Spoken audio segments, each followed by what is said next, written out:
سڵاوتان لەبێ بینەران و بیستەرانی کوردستان 24 ئەم شەوی 21 پاشیوی ڕەمەزانتان باش و بەختەوەر و پڕخێر و بەرەکەت 21 شەوان بۆ سبەینێ بۆ 22 خۆمان ئامادەکەین پاشیوی 22 کەواتە 21 ڕۆژمان گرتووە ئینشاءالله گرنگ ئەوەیە نوێژ و ڕۆژ و عیبادەتی هەموو لایەک قبول بوو بێ و خوا ماڵتان پڕ لە خێر و بەرەکەت بکات. ئەم شەویش کۆمەڵە بڕکە و بابەتمان بۆ ئامادە کردوون بەڵام تەوەری یەکەم یەکسەر تایبەتە بەو کاتێک کە ئەڕوات لەگەڵ مانگی ڕەمەزان لە بروی نزیکی کۆتایەکانی مانگی ڕەمەزان بووینەوە ئەزانین کە کاتی سەرکەوترا و زەکاتکردنە ئەمەش کە جوانترین هەموو ڕۆژەکانی ڕەمەزان جوانە هەموو بابەتەکانی بەڵام ئەوەش یەکێکە لە جوانترین حاڵەکان و سیفەتەکانی مانگی ڕەمەزان کە بەسەرکردنەوەی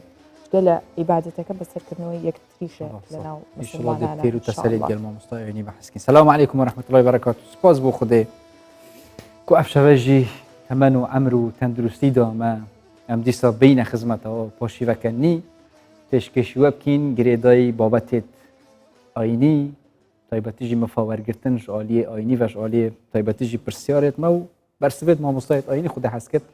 یعنی ئەف شەوە زیاتر بەحسا زکات و سەرفتراکین یعنی وەکەیە دیار هاژە مرۆڤ خۆ پاقشت کرد و بژیت کرد شیشتن و ڤەشیشتنێ ئێدی مرۆڤ دلێ خۆ پاقشت کرد بزیکرێ خودێ ڕۆحی خۆی پاککاتەوە ماڵی مرۆڤیژی پارێ مرۆڤیژی دێ چا مرۆڤ پاقش کرد دانا زکاتێ وەکی ئیسلامێ داهاتیە بەحەزکردن بەس زکات چییە کی بدت و بۆ کێیە ئەوە هەمی خودێ حەسێت گەل کۆمەڵێکە پرسیارە دیدێ ئەف شەوە مامۆستایەکێ ئاینیە گەلک عەزیز دێ بەرسڤەڤەم پرسیارە دێت ئینشاءالله بەس هاژە مەل دەستپێکێژی ئەو پرسیارە مشتە کرا نزانم حتان و کاژی ئەسیە بتاکد نیمە سباهی ڕۆژە ئەینیە خودبەیە باشە خودبا چارەیە مانە خودبەی چوارە نزانم لەبەرەوەی یەکەم ڕۆژی مانگی ڕەمەزان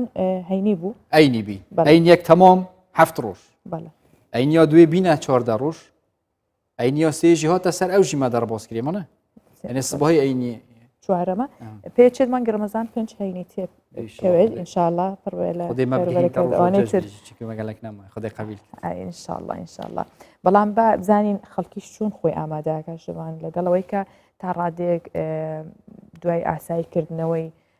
ژیان و کردنەوەی دوکان و بازاڕەکان لە هەموو پارێزگاکان و بەتایبەتیش لە بڵێن لە هەرێمی کوردستان بەتایبەتی لە هەولێر هاوڵاتیان تا درەنگانێکی شەو بەشێکیان لە بازاڕەکان شتەکردن و ڕەمەزانی وەخت نەویە پێت نەکراوە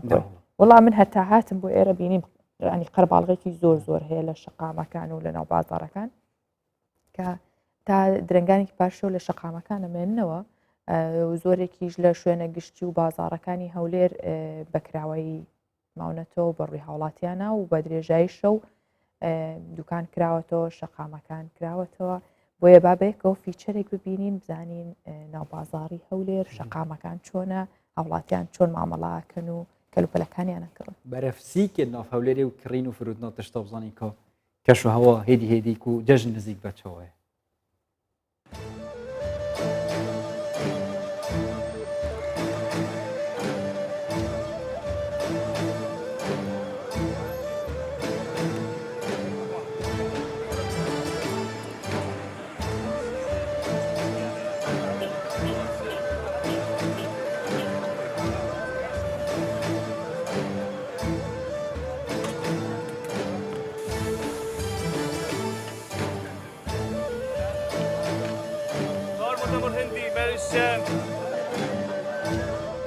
ئێستا زۆر دڵخۆشین بەوەی کە بازار زموزۆلی بازاری گەرم بووە ئێستا خەڵک دەگەڕێتەوە بازاری لە وەختانە گێرپانەدا چۆل بوو لە وەختی کە کۆرۆنە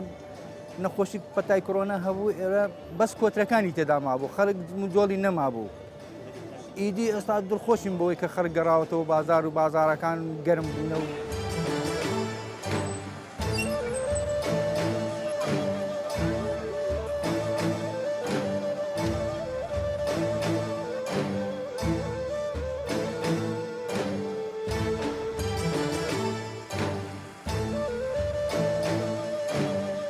ماوەی کۆرۆنا هەبوو زۆر ناخۆش و ئیزعاج بوو لە مارێ بووین کرنتی بوون لە مارێ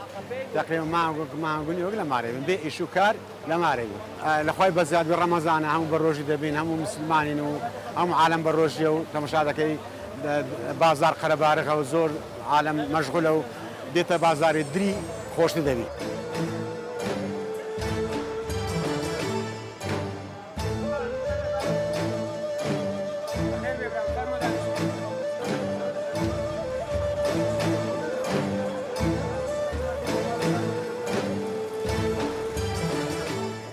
ئەو ساڵ وەکو ڕەمەزان کاندی نەبووە لەبەرەوەی بەهۆی ئەو نەخۆشیە ڤایرۆسەی کۆرۆنەوە خاستە نەو ملەتە هەژارە وەکو پێشان نایەنە دەرێ ڕاستی لە لەبەرەوەی کودەرەی ئەو ڤایرۆسە تاسیرەشی زۆر لێ کردووە ینی کاریگەری لێ کردووە بەس الحەمدولە بەڵای ئەو خوایە ینی پشتیوانەی ئەو خوایە ئەو ملەتە بڕە گەڕاوە سەر ئیش و کار و خۆی ئەوەی خۆی بەڵک بازارەکە زولاوە لەخوای بەزیاد بێ.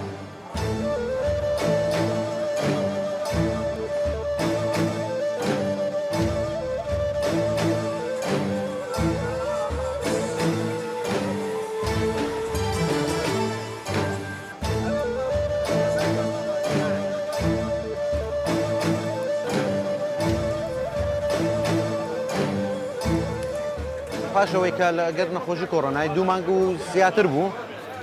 بازار نەبوو داوام نەبوو چ نەبوو خراپ بوو ئێستا الحەمدولله لەگەر ئەوەی کە هەندێک گۆسعەکە ئاسایی بووتەوە خەڵک ڕووی لە بازاڕی دەکا و زۆر خەڵباڵەوە بە خۆتان دەبینن الحەمدولله بازارەکە زۆر باش بووە.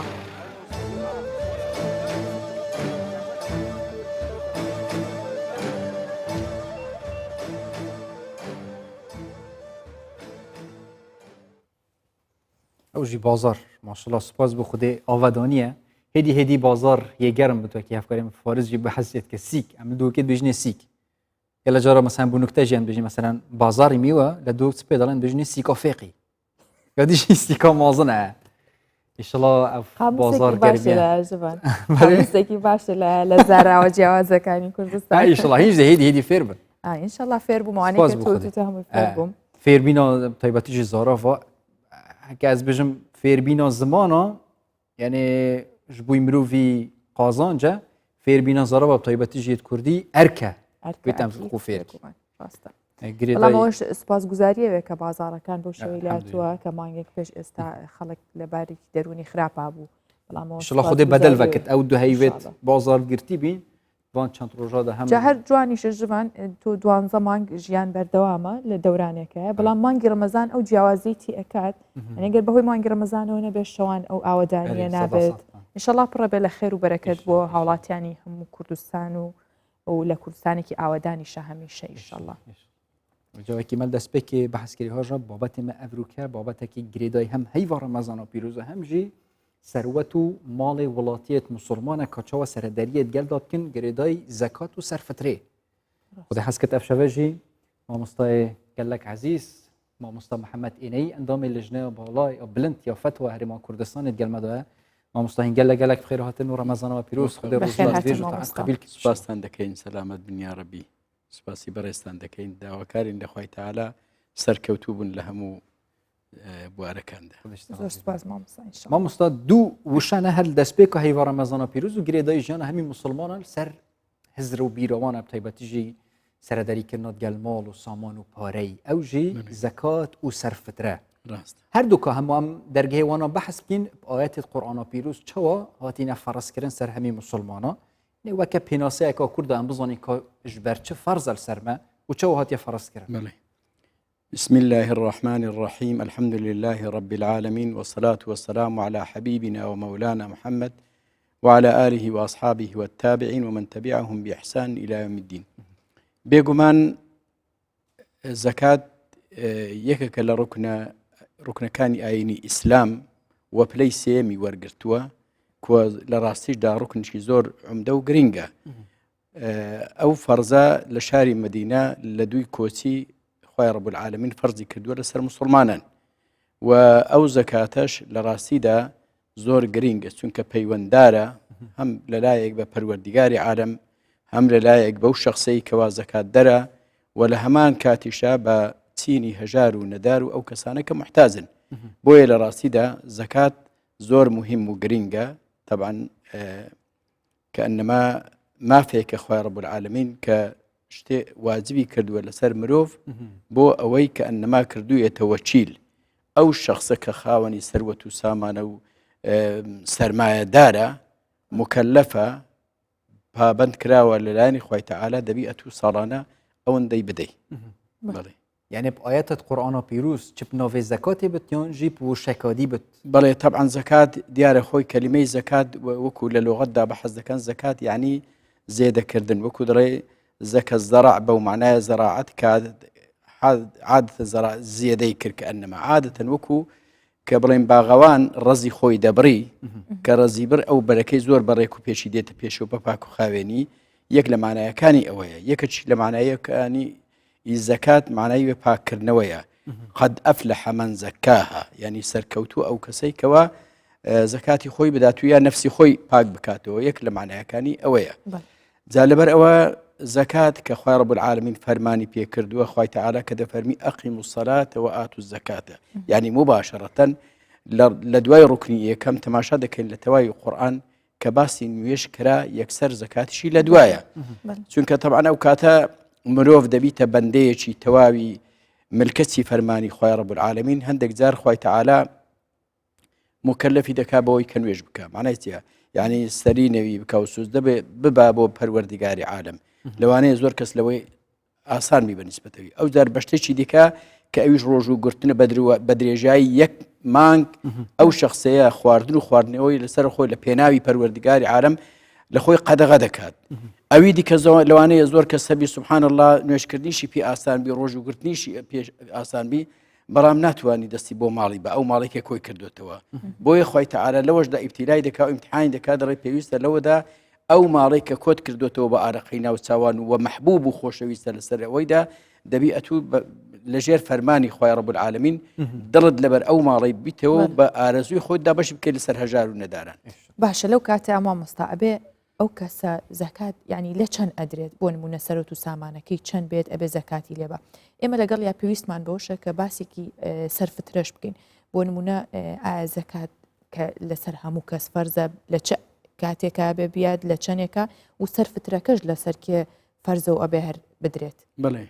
طبعا دیارە هەردووچیان بە زەکات حسابن بەڵام ئەوی یەکەمیان کە پێ دەگوتێ زەکاتی مالی ئەوی دیکەش زەکاتی سەرفترە و پەیوەنددارە تەنها بە مانجی ڕەمەزان ئەو کەسانەی کە بە ڕۆژوو دەبن دیارە زەکات بەخۆی زەکات ئەنواعی هەیە مەسەن زەکات هەیە لە ئاژەڵ و حیوانات کە دەکا زەکات لە وشتر لە مەڕ و لە بزن لە گاو چێڵ و ئەوانە ئەوە تەوانەوە لە هەمان کاتا زەکات واجبە لە دەغڵ و دان و ئەوانەی کە پێی دەگوتێ گەنم و جۆ و ئەوانە وەلا لە دوای وان زەکاتیش کە ئێستا حالیەن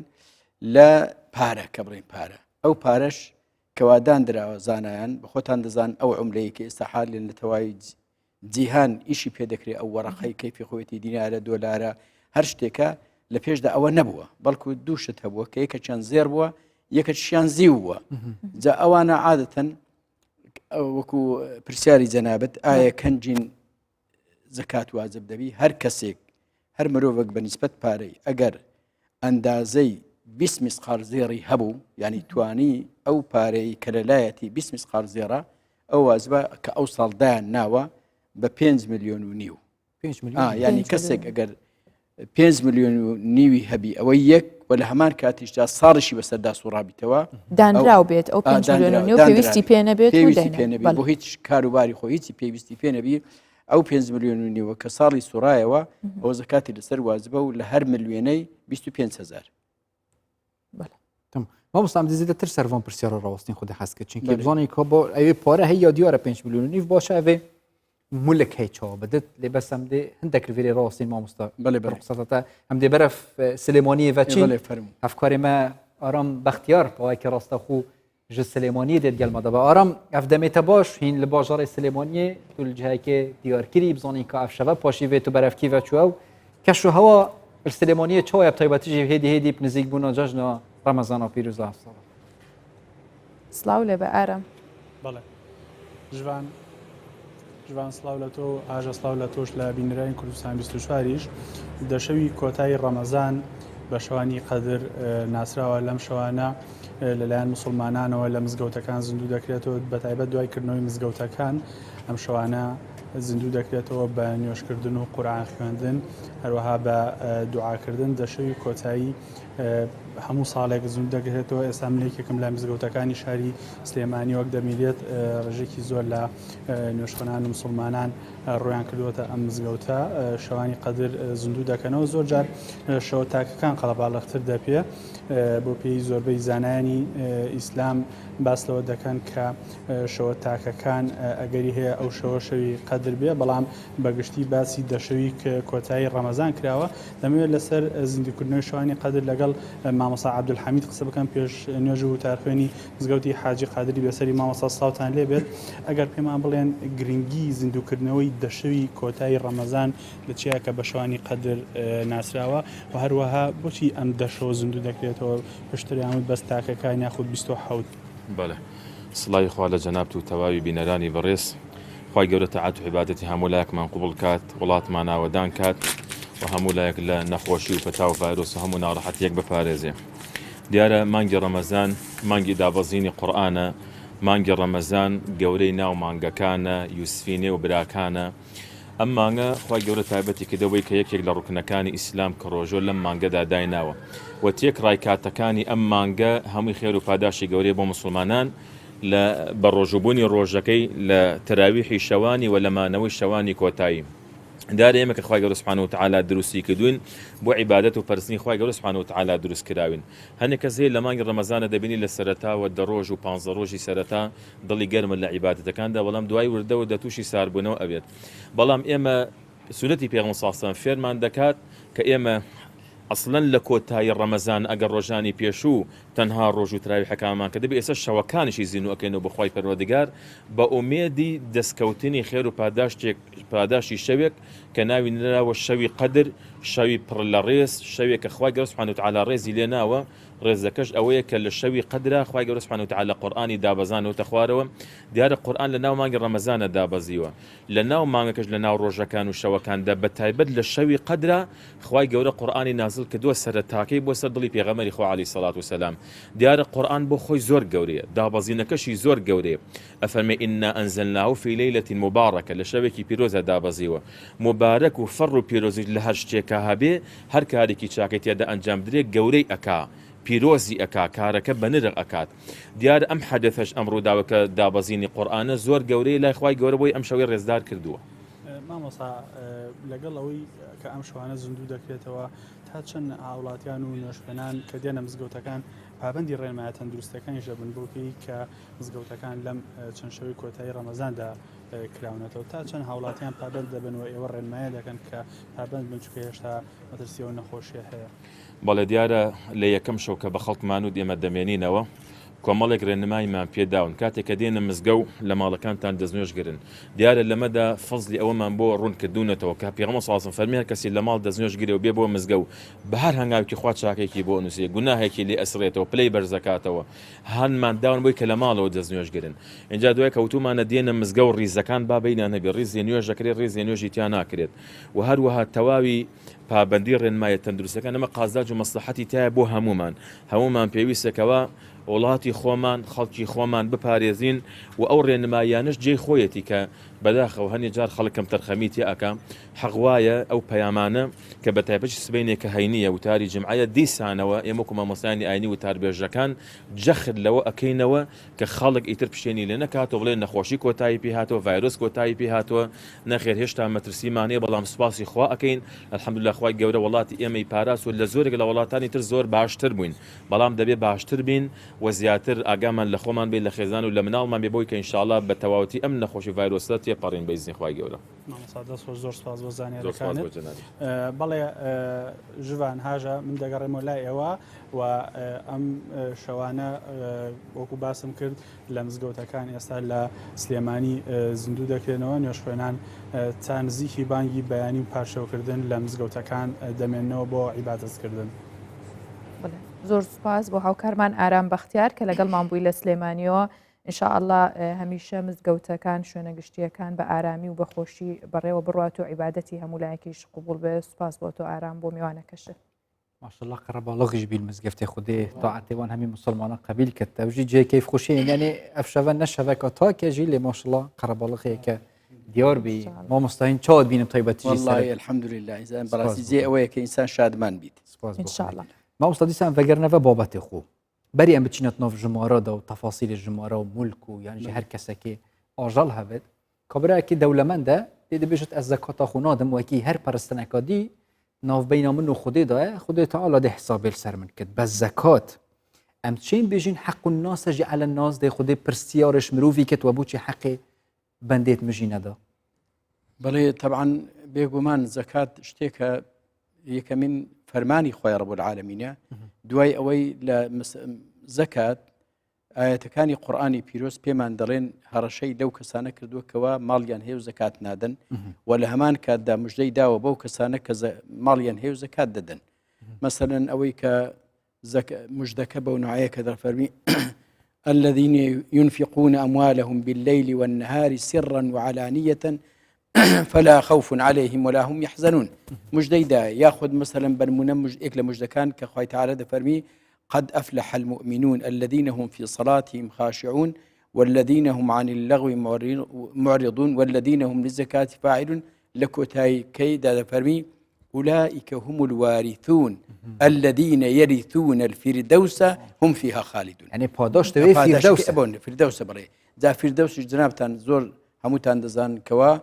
أعلى درجة لبهشتو خوشترين شوينا وبيغمبر صلى الله عليه وسلم فرمي أجر داوي بهشتان كداوي أبي بكن حتما خوشويستش مع رسول الله صلى الله عليه وسلم هر لوي بوي خوشك إنسان بتزي أو بالنسبة أو كساني كزكاة ددن ديارة تندها آياتي جورا وجور هي كمجدي بيداونو براسيم لهمان كاتيج دا آياتي أو كساني كوا ماليان هي وسروت سامانيان هي برام بخل دكن يا رزي دكنو حاضري أواني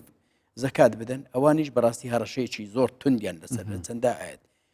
ولا يحسبن الذين يبخلون بما آتاهم الله من فضله هو خيرا لهم بل هو شر لهم سيطوقون ما بخلوا به يوم القيامة خوي تعالى ده فرمي باوانزان أو كساني كوارزيلي دكن بو ماليك للايني پروردگاري عالمه وكوتو تبردستيوان كأو ساكي دكن يعني وادزان أو ثروة سامان أو لقاسة ولا بانقة كان خوان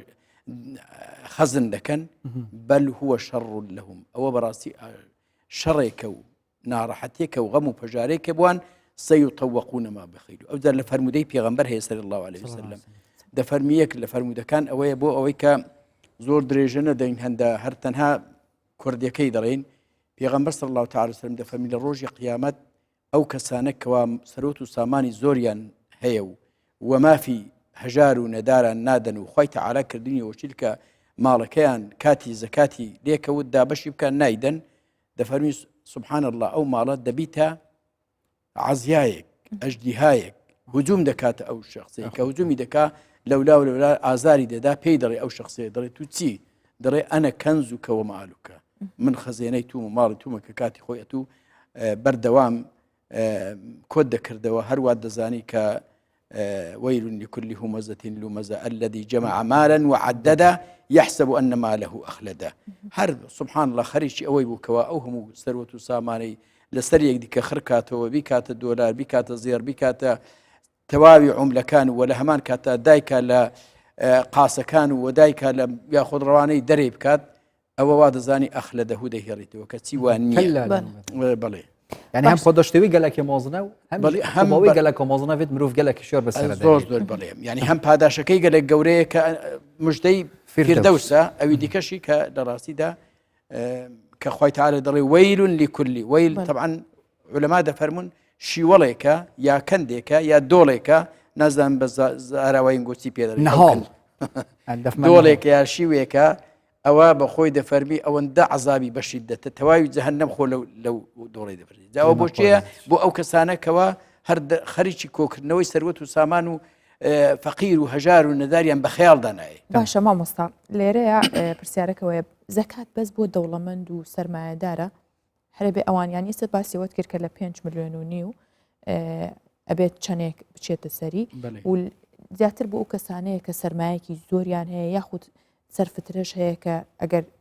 ئاستی بژێویشی دیاری کراوە بێ هەر ئەبێ بیات ئەمەشیانمان بۆ ڕوون بکەیتەوە. وەکو ئەرزم کردی زەکات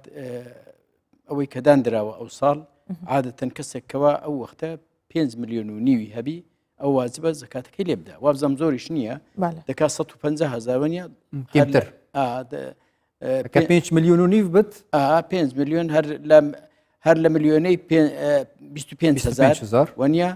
مانای وایە لە 4 ملیۆنی دەکات 200,000 ئەوی دیکەش ئەوە 25,000 ئەوەندێ زۆر نییە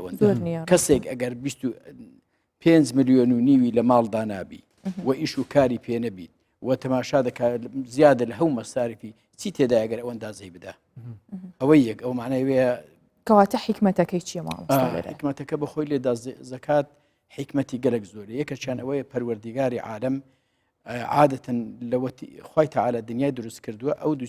چینی دەوڵەمەند هەیە و هەژار هەیە جا خوای تەعالە حەزی لێیە پەیوەندیشی پتە و هەبی لە بینی ئەو دوو کۆمەڵگەی یەکەچیان ئەوەیە کە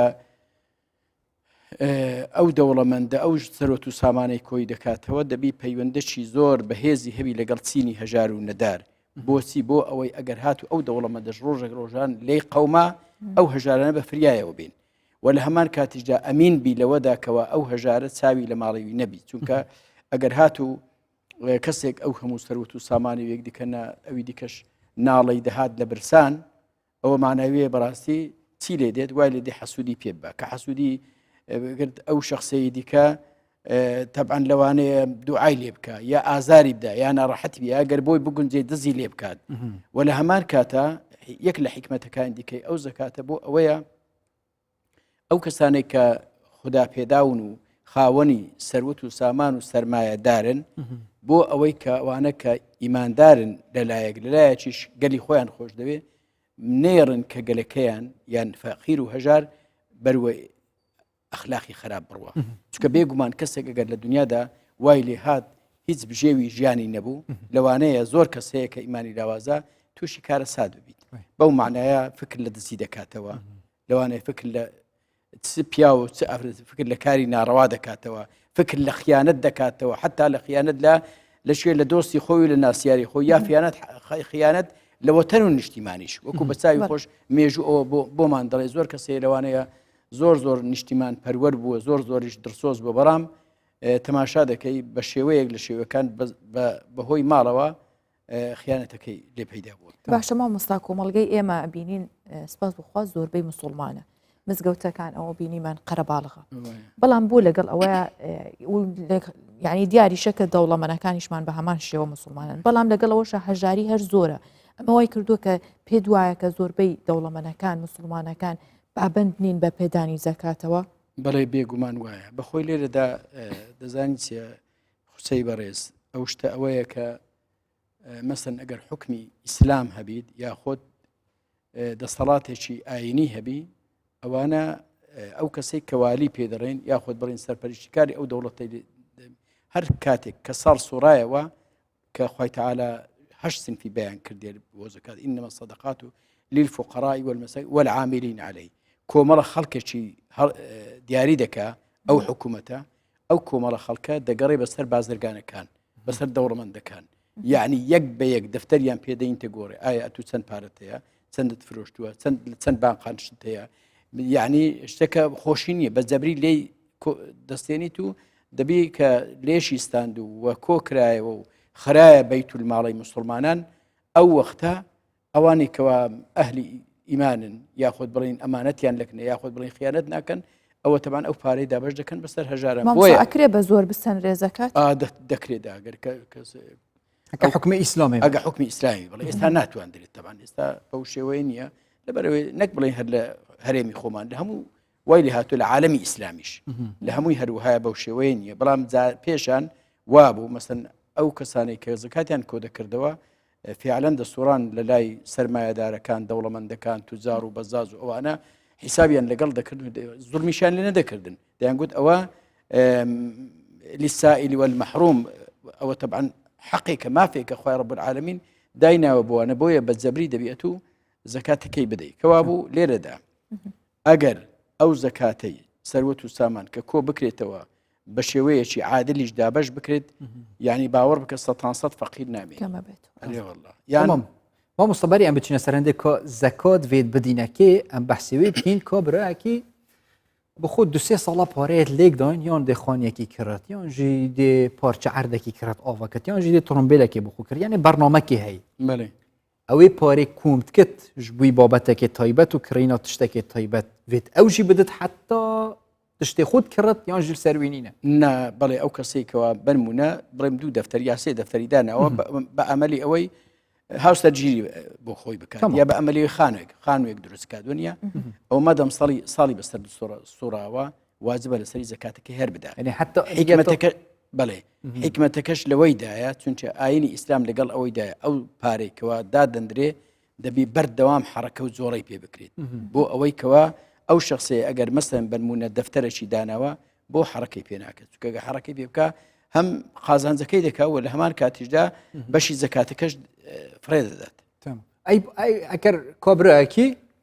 هەممی سەروەت و ماڵەوی بوو نمونە 2 دەفتەرێ دولاری بن بەڵێ یعنی زێدەتری شوێ 5 میلیۆن و نیڤاتە دیارکردن کو 125 هزار زێدەتر بدات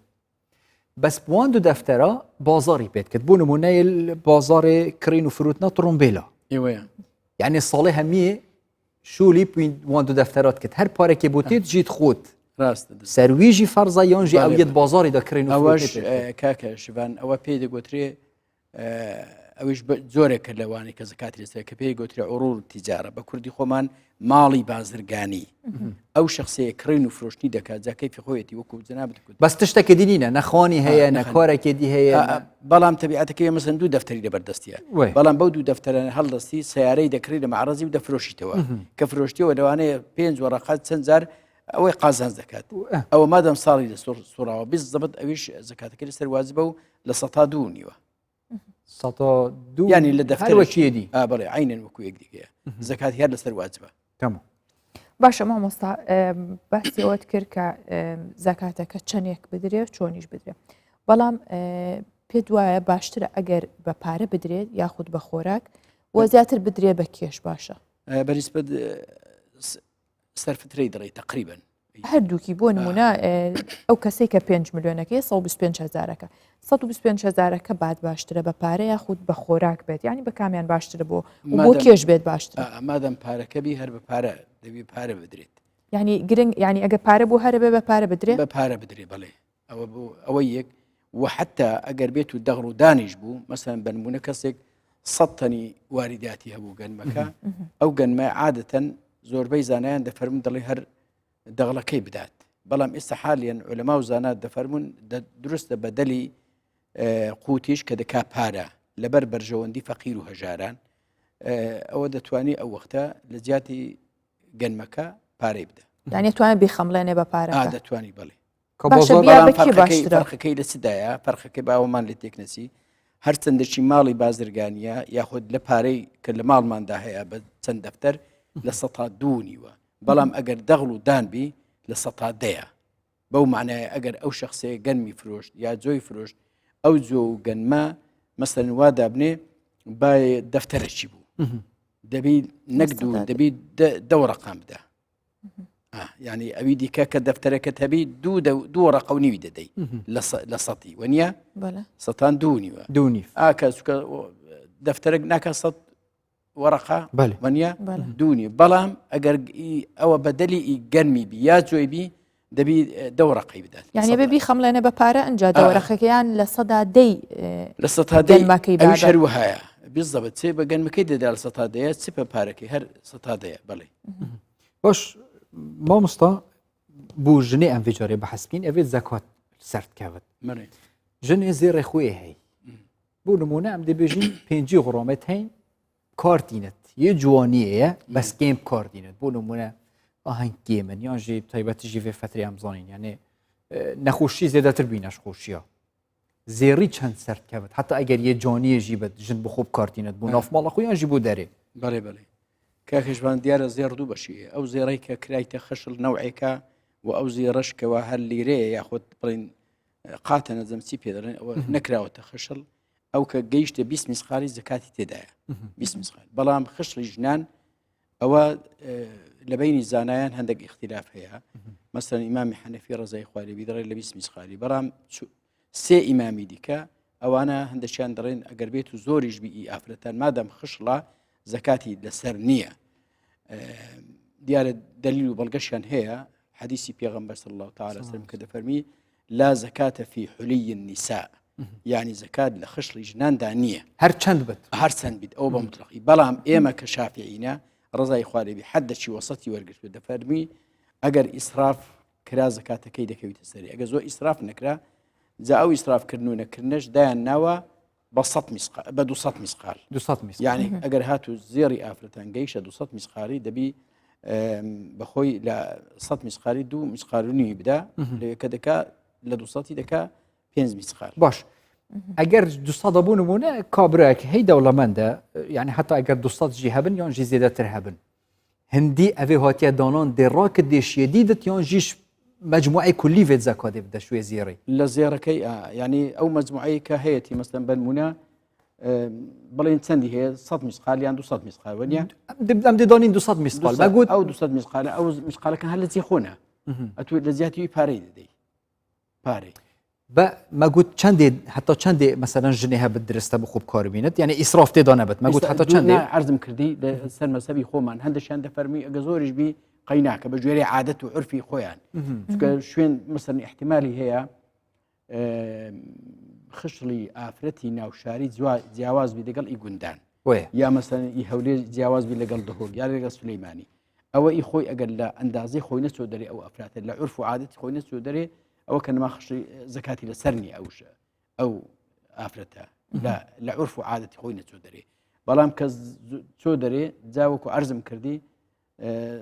دەفەرمون زانایان دەفەرمون کەنجین دەگاتە ئەندازەیەکی کە زەکاتی لەسەربی کە بوو بە 200 میسقال و هەکە ژنێ پارە نەبی وێت زەڵامەوێ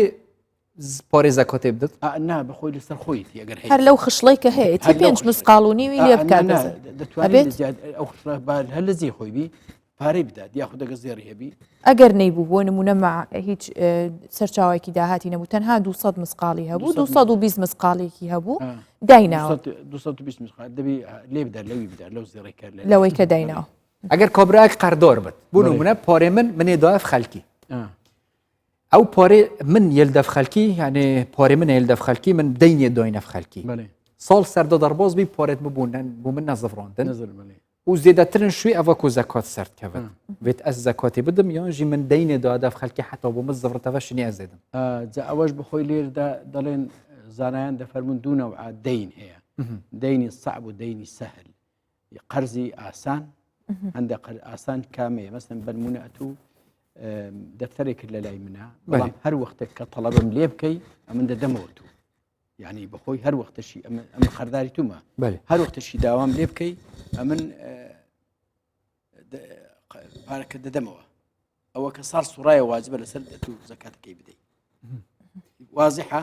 بەڵام ئەگەر دەینی سەعب چۆنە دەینی سەعب ئەوەیە ئەگەر بەنمونە دەفتەرێک لەکن بەس مامۆستا ئەگەر ڕاوەستین ئەنزانم یعنی دەنگی مامۆستای تەمام گێت چونکی مای کات ئەگەر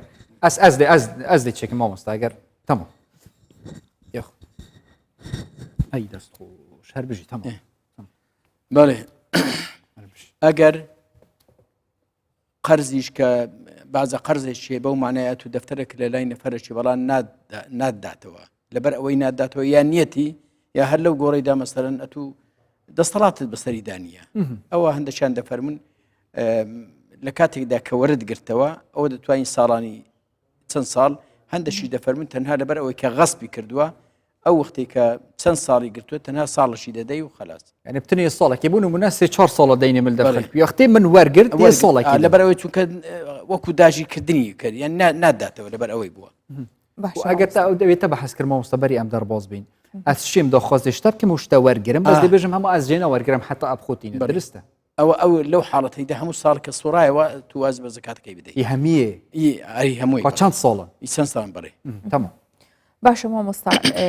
زەرورە ینی کە زەکات ئەدرێ بدرێ بە کێبوو نمونە باوکێک دەوڵەمەنە ئەبێ بیا بە کوڕەکەی خۆی یاخود بە پێچەوانەوە کوڕەکە بیا بە باوکی خۆی یان برا بۆ برا خوشک بۆ برا کێنەوانی کابێ زەکات بن بە یەکتر بەخۆی لێرەدا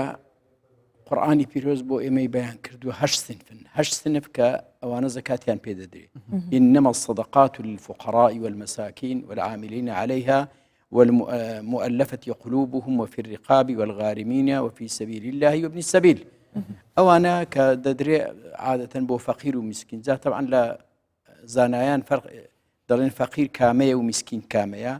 فەقیر دەڕێ ئەوەیە هیچ داهاتێکی نەبی هەر هیچی نەبی وە کەسابەتیشی نەبی بێ ماڵی نەبیت ئەوە کابرایەکی فەقیر زەکات میسکین ئەوەیە مەزدەر تا ڕادەیەکی سەرچاوەیەکی ژیانی هەیە بەڵام پێی بەڕێناچی بەنمونە مەسەن فەرمانبەرێکە بەخۆی بڵێم 300 هەزاری هەیە بەڵام لە هەمان کاتیجا کرێتیە پێڕاناکە ئەویش پێی دەچین ئەوی دیکەش خوراسەجا ئەوە مختصەرەکەی بینە سەرپرسیاری تو چەند کەس هەنە کە دەڵێن زانایان دەفەرمون ئەوانەی کە نفەقەیان لەسەرێک دیکە واجبە ئەوانە دروستنی زەکاتی بێک دیکە مەسەن بەو معنایە باب ناتوانانی زەکاتی بداتە ئەولاد و لە هەمان کاتیشە ئەولاد ناتوانانی زەکاتی بداتە بابی و یاخۆد مەسەن ژن بداتە لەسەر هەندێک ڕەیان بداتە مێردی خۆی یاخۆد ئەوە یا بڵێن ئەولاد بداتە دایکی لەبەرچی چونچە ئەوان نفەقەیان سەرێک خوشک و برا لە خوشکبران دروستە دروستە بەڵێ مەسەن بنمونە ئەگەر کەسێک برایەکی هەبی فەقیربی نەداربی یاخۆد نەتوانی وەکو پێویست بژی برا دەداتە برا هیچ ئشکال تێدا نییە بۆ خشکێژی هەرۆز بۆ خوشێش ئەگەر یا پێتویت بیدن بەڵام دیسان ئەوەش بە بڕێک ڕوونی بکەینەوە ئەوە یەک سفرە بن نابی هەندێک عولەما دەفەرمی ئەک ماڵدا لە یەک ماڵدا بەڵام ئەگە ماڵی خۆی هەیە جیایە ئەوە دەبیت بڵێ هەگەر ئێک ماڵدا بن بەس وەکیمە گوتی سفرەوە ناژێک جدا بێت بوو نمونە کوڕەکە یەک ناف ماڵە بابێ خۆدا بەس یە پێتڤیە ئەو دێ برایەکی ویشێت دێ دەداتێ بەو معنەیە کە ئەنەما ماڵی خۆی جیاوازە تقریبا ئەوێل نهومێ دوێ مەصرفیان جیاوازە مەصرفی وانە جودایە دەتوانی ئەوە بەرا دەتوانی بداتە برایی برا یا بداتە خوشک یا خوشک بداتە برایی ئەوانە هیچ شکال تێدانی بەڵام بۆ دایک و باوک لەبەر چونکەوە نەفەقەیان لەسەر واز بمعنەیتمان هەر کاتێک کە باب فەقیر بوو یا دایک فەقیر بوو کوڕی هەبوو ئەوە واجبە لەسەر ئەو کوڕی بە زەبری حتا ئەگەر حاکمی شەرعی و ئەوە بی دەی بە زەبری تەبعاً نەفەقەکەی لێ بستین تو بیداتە بابی کابراەک ئەمری خودەیە کردی بڵێ پارەك الپاشخۆی هێلایی ماڵەوی ڕەحمەتی یە ڕابین ئەو پارەی کریەت شوولەکیڕا تا پشت هەنگێ بوو بکەنە خێر ئەو پارێ مای ئەvê ئەمری خودەی کردی ئەو پارێ دەف ماڵەوی مای دێ زەکاتێ دن یان نە ئەگە ینی زەکاتەکەی بەو معنای ئەگەر ئەو شخصەیە کە وفاتی کردو بنمونە دەفتەرشی لە پاش بەجێماوە نیە دەفتەرشی لە پاش بێ ساڵی مادەم سوڕایەوە لەسەر ئەوە دەبی زەکاتی لێ بدرێ یعنی ئەرکەل سەر ماڵەوی بدن ئەگە زەکاتی نەدابی بەڵام یەکشت ئەگە زەکاتی دابی چونکە مادەم ئەو شخصە وفاتی کرد حتمما کوڕ و کچی هەنا ئەوە دەبیتە میرات مادەم بوو بە میرات ئەوە دابش دەبیت ئەو وەختی هەر کەسەی بێژێ نەک کوڕێک بت ناف ماڵەکەدا ئەمری خودەی کردی پارێ خۆی هەیە پارەی خۆی ئەو چاوەیە جا ئەوە ئەگە زەکاتی دابی ئەو هیچ تا دەسوڕێتەوە لەسەری نییە ئەگە زەکاتی دابی نەدایە نەیدایە واجبەت بدرێ زەکات واجبە کە چەند پارە هێلایە شووی پارەی بدن حتا ئەگەر بۆ هەندێکی دانا بت بۆ پرۆژەکە خێرێدا حتا ئەگە بۆ پڕۆژی خێریشی مادەم ساڵی بەسەردا سوڕاوەتەوە واجبە زەکاتی لێ بدرێت جاما مۆستا ئەو زەکاتە کە ئەیاد باشترە بیا بە خزم و کەسوکاری خۆی نزیک بێت فەقیر بێ یان کەسێ بێ نەیناسی خێرەکەی زیاتر ناوەڵا طبعا الأقربون أولى بالإحسان إليهم بەڕاستی ئەگەر کەسێک برایەکی فەقیری هەبی یا خوشکێکی فەقیری هەبی یا ئامۆزا و خاڵ و مامێکی فەقیری هەبی هەتا ئەو هەبی نابی بداتەوی دیکە ئەوە الأقربون أولى بالإحسان ونیا وآتی ذا القربى حقه والمسكين دەبی ئەوی کە خزم و ئەقربای ئەوان لە پێشتر حتا ئەگەر لە شارێکی کەش بێ حتا دەتوانی لە شارێکی دیکەش بی هەرچەند ئێمە مەسەویمە دەڵێ زەکات باش نییە کە نەقل بکرێت لەو شارە بۆ شارێکی دیکە بەڵام ئەگەر خزمی خۆت هەبی واقعا مستحقش بی دەتوانی ئەس مامۆستا ئەس دێوسا هزرکم دیف من هزرا من فلان کەس یێ محتاجە و یێ هەژارە vێت ئەس زەکاتێ بدمێ ئەسڵ داژی هۆسانە بێت ئەگەر ئەس چوون من زەکات دایێ وی وەرگرت و نەیە محتاجە ئەو کابرایە گونەهبارە یان ژیوێت بشتە من ئەس نەیە محتاجم بدە ئەیکێ محتاج کە وەری بگری ئەگەر وەرگرت و نەیە محتاج بێت گونەهبارە گونەهبارە پێغەمبەر صلی الله تعالی عليه وسلم دەفەرمی ئەو کەسێک کەوا مستحقی زەکاتە و وەرناگری ئەوە بەخۆی لە ڕۆژی قیامەتدا خوای رب العالمین بە چاوی ڕەحمەت تەماشای ناکە بەو معنای کەسێک هەیە زۆر مستحقی زکاتێ صاحب ماڵ و منداڵیشە بەڵام لەبەر تەکەبور وەرناگری زۆریش محتاج ئەوەی یەک ئەوی دوای دیکەشیان مستحقشی جەنابەت فەرمود مستحقی زکات نییە ینی لە ڕاستیدا تو وا تێگەیشتوی مستحق بەڵام لە حقیقەتی جوانە بوو بەخۆشی بەحسی نەکرد ئەوە دیارە بەڕاستی وەبەردوعای پێغەمبەری دەکەی صلی الله علیه وسلم کە ئەوانە نە لە دنیای ئیسراحەت دەکەن نە لە ڕۆژی دوایش باشە ئەگەر کابراایەکە مستحق بت بووی هەیە پرسیار کرد اش دەوڵەمەندە بێشتی ئەزێ مستحقم یانژی ئەزێ هەژارم زەکاتە خۆ بدنا من دەتوانی دروستە ئەگەر فعلن ڕازبی قسەکەی ڕازبی جێ خۆیەتی چکە لەبەرچێ ئەوە شەرم نییە مافێک کە خوای رب العالمین بۆی داناوە کە بۆی داناوە جێ خۆیتی مەسەلەن بڵێ من محتاجم بە تایبەتی یەک لەو سنفانە کە زۆر مستحقن کە شخصی قەردار ئەو شخصێکی قەردارە بەو معنایە کەسێک هەستاوە خانوشی دروست کردو بۆ خۆی ئەو خانووی تەماشا دەکرد لەسەر قەردار بێتەوە بەڵام خانوشی وەسەط نەک بڵێ ئالا دەرەجە و ڕاقی خانوشی وسەط بخۆی مەسەلەن 100 مەتریەکە کەسی تەماشا دەکرد لەسەر قەرزدار بووتەوە ئەوە جێ خۆیەتی بە دەوڵەمەندەشی بڵێ بەڕاستی من بەرمونە 5 دەفتەر یا 6 دەفتەر قەردارم ئەکە بیداتێ وەشتەشی ڕەوایە و شەرعیەوە ئەکە ڕۆسا بژی خودێژی پێخۆشە چیکی مادەم ئەوێ مستحق بتوش بەر مازنیە وەرنەگرت خودێ چاوێ ڕەحمەتێ تەماشا ناکرد بەڵێ خراپە تەکەبور خراپە کێشەوە دەفەرمی ثلاثة لا ينظرهم الله تعالى إليهم ولا يزكيهم ولهم عذاب يكشانت وعائل متكبر يا مستكبر أو كسي صاحب عائلة بلام لبر تكبر يتماشى ذاك خيزاني محتاجة خيزاني نخوشة أولاد كاني كارجي شوته أو يناتوان مثلا بسنا مكتبه لباسيانية أو شخصية خلق دي زكاتي دادات لبر تكبر ورينا أجري أو كارثاته بله باشا ما مستا ئەمە زەکات زانیمان بەڵام سەرفترێت چۆنە کەی ئەبێ بدرێ و کێ ئەبێ بیات و چەندی شاگەر پێمان بڵیت بەڵێ سەرفترە عادەتەن ئەوەیە بخۆی لە کاتێکدا سەرفترە تایبەتمەندە بە مانجی ڕەمەزانی طبعا سەدەقەی دیکەش ئەویش هەر گرینگە کە لە ڕەمەزاندا بدرێت لەبەرەوەی چووکە زەکات هەر کاتێکی ساڵی بەسەر سووڕاوە لە هەر مانگە حیسابی مانجی دەکرێت بەڵام بە شێوەی گشتی پیغمبر صلی الله تعالی علیه وسلم دفرمی افضل صدقه في رمضان گەورەترین صدقه او صدقه کوا رمضان مثلا سەرفترە ئەوەیە ئەو شخصی کوا صاحب ماڵ و منداڵە هەڵدەستی زەکاتی خۆی و خێزانی و کچ و کوڕەکانی دەدات و ئەو ساڵکەدایان ناوە 2500 هەر نەفرێک 2500 بەڵام لە ڕاستیدا ئەگەر ئینسان هەیبی لە سێ کەمتر نەبی باشە لە سێ کەمتر هەر ئەبێ بە پارە بێت مامۆستای بێ نانە بە قوتیش عینین درستە دیارە لە ژنەی فتووە ئەو شتە ڕوون کراوەتەوە بەڵام قوتیش دەبێ قوتشی ڕێک و پێک بیت بەو معنای هەڵبستی وەکو تەلەفۆنیان بۆ من کرد ئەو ڕۆژەیدا گوتوە مامۆستا ئێستاوەتی ئەوەی ئێستا جیهەتەکەی دەڵێ بە پارە هەر دروست نیە هەر دەڵێ دەبێ قوت و پارە بی ئەوە بەڕاستی هەندێک فەقیری ناڕەحەت کردوونە مەسەن تەلەفۆنیا بۆ مە کرد گوتی مامۆستا ئەوە بە حیسابی ئەوەی کە دەڵێن قوتە ئێستا ئەمە چەند فەردەگەن من لە ماڵێ بۆ هاتوونە بە ناوی سەرفترە دەڵێ چوومە بازاری هیچ کەسێک بە نیوە قیمەتش لێم ناکریتەوە کەوا بۆ ئۆزدەرێ فەقیریە بۆیە ئەگەر بکرێت فەرزە لەسەر هەموو کەسێ بیاد و لە چەند مای ڕەمەزانەوە طبعا لە سەرەتادا دروستە بەڵام ئەوەی کە وازبەکە لە شەوی جێژنە طبعا زیاتر وازبەکە دەست پێ دەکە ئەگەر جێژ نەکرا پاشی ئەو وەختی ڕۆژی جێژنە هەر نەیدا ئەومانە ئەو شخصە گونەهبارە و دەبی قەزاش بکاتەوە ئەی زەکات کێشە نابێت ئەگەر بچێتە دوای بەسڕاوستانەکە بچیک ئەگەر بەس مایکە دیسا بینێت ئەم دل دەخۆزە لە بووی نێتی نەفشەوە مەتوە تەمام بلا وسا تەمام بڕێک شل دیارە شل دەخۆزە لە بووی نێتی مامۆستا نزانم کە پرسیارە ئەگەر لەسەر ئەوە مامۆستاکە سەرفترەکە بێ پێش جەژن بێ وایە بەڵام زەکاتەکە ئاساییە لە دوای ڕەمەزانیش بێت زەکاتەکە وەکووتمان چونکە حەول و سوڕانەوەی ساڵە کەیفی خۆیەتی ینی پەیوەنددار نیە گرنگەوەی ساڵێکی بەسەر مەسەن وە دەبی ئەو شخصەیە دەستی بە پارەی هاتووەتە دەستی لە تیجارەت لە مانجیەک سوڕایەوە ئەو زەکاتەکەی دەدا یا لە مانجی دوو ئەبەو شێوەیە تەمام مامۆستا بەس وەکیەوە دیار تایبەتیشی جیهانی هەمیە و کوردستانیشی تایبەتی دو هەیڤا بازارت گرتی بین دو هەیڤا زێدەتر خەلکی شول و کەسەبەتە خو هێلا بەڵێ ئەگەر هۆسابت ئەوان دوهەیڤ ژێ بت یانژی ئەو دوهەیڤەژی سەرماڵ و مولکیوی حسابن فێت بدت یعنی ئەوەی کە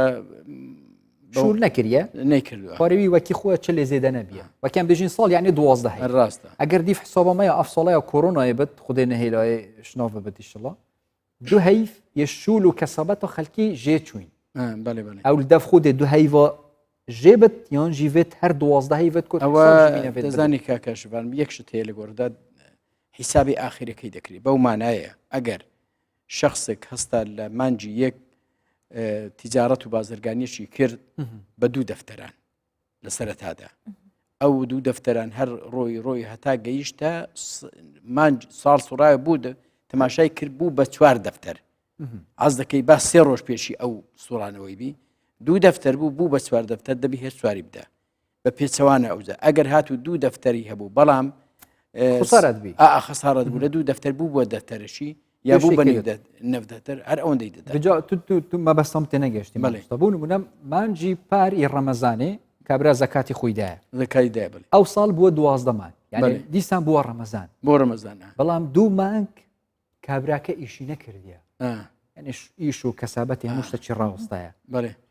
هەتا بووە ڕەمەزان بە 10 مانگ حساب دەکات دەبی لە ڕەمەزان بدرێ یعنی نەدرێ دوای دوو مانجی دیکە بدا دەم ساڵی بەستەر دەستوڕا و هەر بە ساڵ حساب یعنی کۆڕۆنا حساب نییە ناوەڵە نەخێ کەواتە مامۆستایەوەکو لیژنەی فتووە هیچ بەرنامە پرۆگرامێکتان هەیە کە ڕایگەیەنن بە چ شێوازێکە دەرێت ڕاستە لێرەوە تۆ زۆربەی زانیاریەکانە بە بینەران و بیسەران ڕاگەیان بەڵام شێوازی زەکات ڕێکخەنەوە بۆ نمونە چاوڕوونیەک بن بە خەڵک بە تایبەت لەوانێستا ژبانیش چۆن پرسیارەکەی کرد خەڵک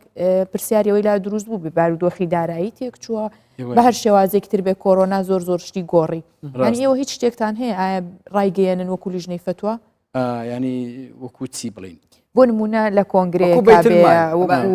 یاخود لە ڕێی منبەرەکانتانەوە بێت هەموو زەکات ینی زەکات کۆبکەنەوە لە شوێنەکەات جیاواز بە هیچ بەرنامە پرۆگرامێکی واتان هەیە بەخوای لێردا یەکشت هەیە طبعا ناکرێت ئەوە کۆ بکرێتەوە بەو معنایی کانەمە نەخێر بەرنمەیەشی وان نییە لەبەرەوەی چونکە کانەمە هەر دەوڕەمەندە و هەرس سەرمایهدارێ بخۆ حڕ و ئازادە چۆنی زەکاتەکەی دابش دەکات و لە هەمان کاتژێ وەکو باسمان کرد ئێستا وەکو پێشان نەماوە بڵێن بەیت الماڵی ئیسلامی کامیل هەبی ئێستا حالین لە عالمی ئیسلامی ئەوە نییە کە نەبوو کەوابوو لێرەدا هەر ئەو سەرمایهدارانەوە ئەوانێک کە دەوڕەمەندن بەخۆیان مکەلەفن ئەویش طبعا بە خۆتان دەزانن دانی زەکات و نەدانی زەکات شتێک نییە جەبری بی ئەو کات لەوانێ شخصێ ملیاردێر و بەڵام زەکاتی نادا و نییە تمام مامۆستا بەس ئەس ویژە بەحسە کابراایەکی گەلک دەوڵەمەند بکەم خودی شڵە هەمی دەوڵەمەند پۆریست و دلێوانە دەرم کرد زەکاتێت خوب درستایی بدەن هەر ساڵ زەکاتە خو نەدایە چەند ساڵە مەسەلەن زەکاتە خو نەدایە نەیدایە دومەهەیەکی توبە کرد گوت ئەزش ئەڤروپێڤە زەکاتە خو دم ئەو دێش vê salê pêve dit yan jî her saleka zekatin nedayî vê bidin. Wallah her salişî ke zekatî neda hemû hemû zekateke li ser yetî. Yani hindî temenê xwe bor rangiye vê hemiyê bidin. Belê zekatekê hemû li ser e. Bes dê şwê parê hesab kit evêl berdestî. Belê teban ew ke li berdestiyetî her ewendê ke li berdestî eger li quwetî da nebû ew Xway Rabbul Alemin Xway Teala Gafûr û Rahîm e. Belam eger li twanayî da hebû meselen benmûne 10 salî deytwanî bidat. Î her 10 salî li ser e. her 10 sala mesela bes bû nimûne salekê derê xist dê hesab kit ka çend maye dê şwê jî hindê derê xist ka çend maye û hûsa sal dê sal bilê her sal dikevî tu aha bew manayî tamam belam benmûne dibî ew sala ji wirdiyatî têde heye mesela benmûne lewaneya li salê yekem û duem du defterî hebû bî belam li salê pêncem de defterî hebû bî li salê îdîke mesela 12-15 hebî kewabû lêre da dibî ew hisabe bikirît Allah hesab û kitabeka mazin e edî wirdiyatî têde heye mesela we debî mesela وەکو جەنابەت 10 ساڵ نەیداوە بەڵام لەو 10 ساڵانە ئەو ساڵێک تەنها دەفتەرەشی هەبوو هەری دەفتەرشی لەسەرە ساڵشی دیکە 5 دەفتەری هەبوو ئی 5 ساڵی ئاخیرەکەی بوو بە دەفتەر ئی دەی لەسەرە ینی دێش ساڵە دەستپێکی دەستپێکت نەیە دوماهیکە بەڵێ بڵێ مامۆستا مەلا محەممەد ئەم شەوکە لەگەڵمان بووی زۆر سوپاس بۆ وەڵامدانەوەی سەرجەم ئەو پرسیارانەوە و پێدانی ئەو هەموو زانیاریەش بە ئێمە و بابینەران و بیسەرانی کوردستان 24 زۆر سوپاس بۆ میوانداریەکەەوە قوبولکردین گەلک پرسیارێک بەس وەخت کورتە سوپاسی بەڕێستان دەکەین خوا پاداش و ئەزرتان بداتەوە ئینشاءالله دیارە بەرنامەکە پیرۆزەکان گو ئەوەتان بە خۆتان هەڵبژاردووە ئەوەش دلیل و بەڵگەیە لەسەر ئەوەی کە ئینشاءالله نوری ئیمان لە نێودڵتاندا دەدرەوشێتەوە پێتان خۆشە بەحس لە کاروباری ئاینی بکەن ئەوەزێ فەخروشانازیە بۆ جەنابتان دشڕازی بە دووبارە خێر بن دووارە ڕەمەزانە پێ ئاوات و هیوای هەمووتان حاصل دەبی ئینشەڵڵا زۆر سپاس مامۆستا دەستان خۆش بێ ژبان با بچینە ناو هەولێریش بزانین هەرچەندە بە فیچەرەکە زانیمان شەوان چیە بەڵام زانین زانیارەکان لای پامنێرمان ئاراس چییە ئاراس ئەحمەد لەگەڵمانە بێت سڵاو لە بە ئاراس پێمان بڵێ چیت ئامادە کردووە چی هەیە لە ناو هەولێر هاژە ژوان ماندوو نەبن ئەم شەو بە دیاریکراوی باسی خواردنی پاشەو دەکەین لە شاری هەولێر ئێمە لێرە لە بازاڕی سکانین خواستێکی زۆر لەسەر خواردن هەیە بە تایبەت لە دەتوانین بڵێن لە بەربانگە و تاک و پاشێو ستا من یەکێک لە شێف ڕێبازوەرە بە سم بۆ بکە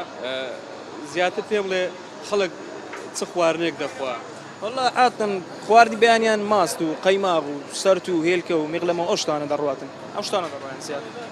خواردێکی تایبەتێ لێرە خەڵک زۆر داوای ئێستا عالین ئێرە ئەو دوکانە بە میغلەمی بەناو بانگە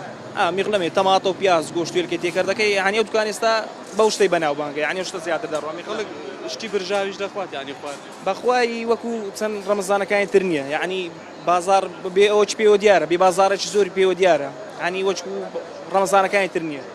وەستا ڕێباز پێم برێ ئەوە دوای ئەوەی کە چایەخانەکانتان کردەوە پابەندە بن ینی وەکو خۆتانەوە بەڵێ بڵێ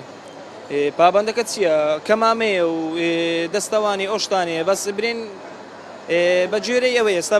سەر لە ئەوەی کە مەغریبان دەکەینەوە شتەکان ینی جێبەجێ دەکەن ڕێنمە تەندروستەکان جێبەجێ دەکەین زۆر سپاس زیاتر لێرە ینی خواست لەسەر خواردنەکان جۆرا و جۆرە خەڵکێ حەزی لە بەرهەمە شیرەمەنیەکانە خەڵکێ خواستی لەسەر گۆشتی سوورە مریشکە خواردنێکی تایبەتی شێ میخلەمە لەوانێ ژوان شارەزا بێ زیاتر لە ئیسکان خەڵک خواستی زۆری لەسرە چەندە هەموو کەسێک ئەنی زۆر نایخوا بەڵام زۆرینەی ینی خواست لەسەر چکە ئەبێ وەکو دەڵێن هێزێکی زۆری هەیە بەڵام خواستێکی زۆری لەسرە ئەو بە شێوەیەکی گشتی جگە لەوەش ینی چایەخانەکان لەوە تێکراونەتەوە زۆر پابندن ینی کەم چایەخانەیەکە لە پیاڵە چایە بفرۆشەوەی تر هەمووی ینی وەکو دەڵێ پیاڵەی سەفەرێ و جارێک شتە بەکار نایەنەوە مەش بۆیە کە هاوڵاتیان زیاتر پارێزراوە بوون پابندی ڕێنمایە تەندروستیەکان و ئاراس تو زێدەتر حەشتکی مەسەنە بوون منە چێ ئیسکۆن و تاجیل تو زێدەتر چت خۆی من زیاتر ژبان ماستی مەڕی هەولێرە خۆم ئێستا کاتی ماستی مەڕ ئێستا ئەو وەرزە وەرزی ماستی مەڕە باشە ئاراس پێم بڵێ بێجگەلەوەش کچیشی لێ ینی ئێوە هەر کوڕانن ئەچن ناو ئیسکان پڕە لە کوڕ لە بینیمان لە سەوڵەکە کچانیشی لێبوو لە سلێمانی ژنانیشی لێبوو بزانین ئیسکان چۆنە لەوێ کچانیش لەوێن بێبەژنین لەو خواردانەی کە تۆ باستێکیت و ئەژڵی زۆر خۆشە ناوەڵە هاشە ئەزانی چۆنە کچ لە ئیسکان وەکو ئەوێ دڵۆپە ئاوێک لە ناو دەریایەک وەکو ئەوە کەمترین کەس لە ئیسکان دەبین زۆر بەدەگمەن کەس دێتە ئیسکان ئاراس هەفکارێت مێت بێژن کۆمار ژێت گەلتە کۆمار لۆڕە هەکە بێتە بەر کۆمیرە بڵانی سڵاوەکێ لێ بکەین کۆمار کام بژی بلا بێتە هێوە کۆماریش لێرەیە کۆمار زۆر هیوایەتی خواردنە کۆماری کارێمە ئیماژی گەڵەوە شوان لێتە پرسیاڵە کۆمار لەوێ خۆت ئاشرا کە سڵاوێت سڵاو ڕێزم هەیە بۆیان بۆ بینێرانی کوردستان سواریش وڵی چا خۆ من هەمووشیان هەر خواردنە هەر بۆ خواردنی شێمە ئێرە و کەبابیشتر تایبەتەوە سڵاومەیە بۆ هەموو برادرانی کە ئەمان بینن زۆر سڵاوە گەلە گەلە لێ وەکو باسی کرد زۆر هاوڕێکی نزیکی خواردنەوە کۆمار من لە نزیکەوە خواردنەکانی کۆماریشم خواردووە شێفێکی زۆر زۆر باش من ناگولێبی من ناوبانگێتی و کاکیمۆنی هەردوو کار پێی بە گولێبینەوە هەردوو ئەفکردنمان جارجار پێی بە خواردنێ چێتکەن دەستتوانات خۆش زۆر سپاس بووە نەسڵەبێت مە بگەینێ زۆر سپاس بتە ئاراست سپاس بۆ واکە ڕاستە خۆ توش هەولێرە دیالمەداوی هەژە تا بەحسی کرد کەچنە ئیسکان ئانە هەمی جهەکی چنە هەمی جواب تایبەتیژێ مۆڵە بازارە ما بهلن ئیسکان زیبزی ئەس بوار ناکەم بۆ ژوان ینی ئاساییە خۆنە من نەگوتیانە باخۆنە دەهار بیاڵین ینی ئەگەر بەڕاستی ئەگەر کچانی لێ بن جوانتریشە سباهی تو هەفکارێت مە هەرەمزانە کاتەوەیە بابتینە مادەم هاوکارانی کەشمان هەلێ هەرچەنێ بە پێمان ناکرێت دەگینا والله من gelek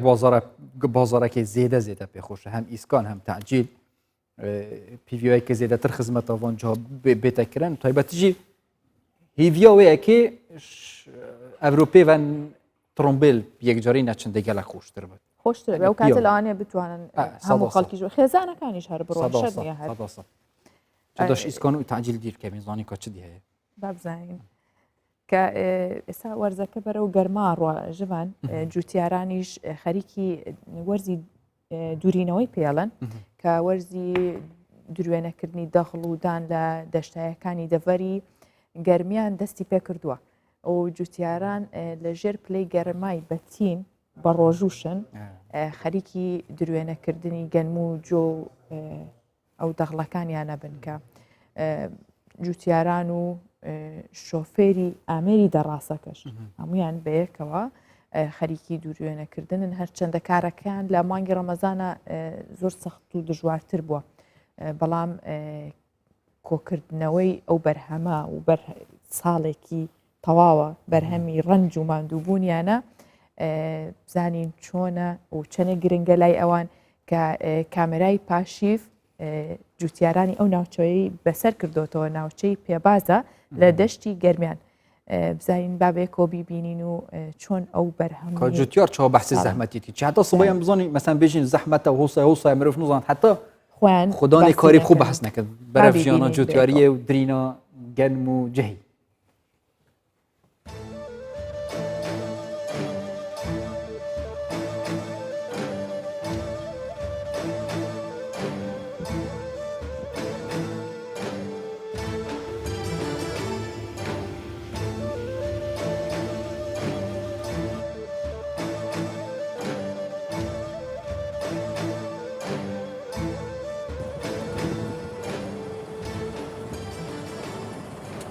ئێمە لەم منتیقا ساڵانە لە سلێمانی وەیەین وەکو سایق دەڕاستەوە ئیشەکەین ئەم منتیقە زووتر پێگا دەغڵ و دانوشتی ئیشەڵا تەواو بوو گەرمیانمان تەواوکرا ڕووین و بۆ شارە زوور دوای ئەوە ئەیتر شکل لەخوا بەزیاوێ ئەرکی ئاینی ڕەمەزان وشتیش ئیم ساڵ شکر ساڵەکەی فێنکە لەخوا بەزیاوێ بە ڕۆژوو ئەبین ئیشەڵا لە پەنای خوای گەورەوە و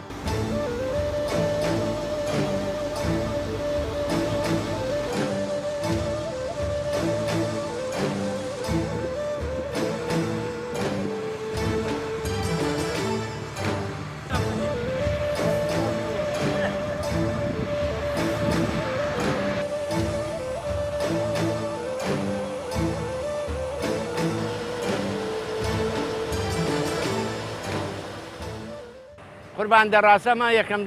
تازە هاتوۆتە منتیقەی گەرمیان و پیاز بە تایبەتی گوندی پۆڵەیە ئەمە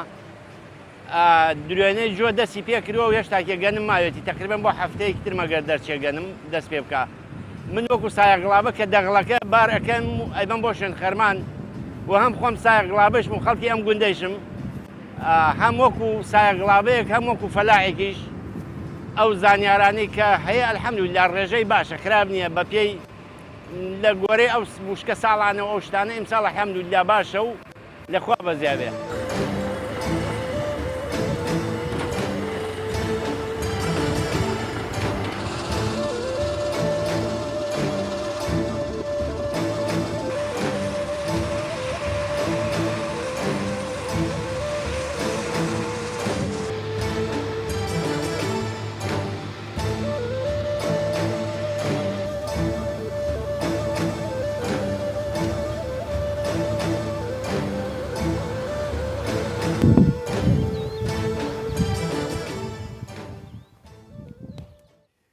هاری کاری وان جوتیارا و هر کارکرێکی به تایبەتی جوت هێوا ڕەمەزانێ دەڵ بەر vê گەرمی وسا کاری خو بەردەوام بکەن ji bo پەیداکردنا باریê نانی و bijê wê jiyanê giştî xwedê rojî min vêje twana qebîl ket rastî kareke bi zehmet e یەک ساڵی تەواو کار ئەکەن خەریکی ئەوە بن ئینشاءالله بەرهەمێکی باش ئەدورنەوە جا شەوان دەست بکەین بە تەوەری دووەمی بەرنامەکەمان تەندروستیە جا ئەم شەو تەوەری دووەم میوانەکەمان لە سلێمانی و لەگەڵمان نەبێت کە دکتۆر یاد نەقشبندیە و تەبێژی بەڕێوەبەرایەتی تەندروستی سلێمانیمان لەگەڵە بێ سەبارەت بەو ڕێنمایە نوێیانەی خۆپاراستنی کۆرۆنا کە ئەزانین 5 حاڵەتیش تۆمار کرا لە ئەمڕۆ باسکرالەوەی لە سلێمانی 5 حاڵەت هەبوو. سڵاو لەبێ دکتۆریات ڕەمەزانت پیرۆز بێ بە هیوای تەندروستێکی باش بۆ تۆ هینگەلە بخێراتون ڕەمەزانەوە پیرۆز. سڵاو لە ئێوە و لە بینەران ڕەمەزانیش لە گشت مسلمانان و بەتایبەتر مسلمانانی کورد پیرۆز بێت. دکتۆریات بیستمان کە چەند کاژمێرێک پێش ئێستا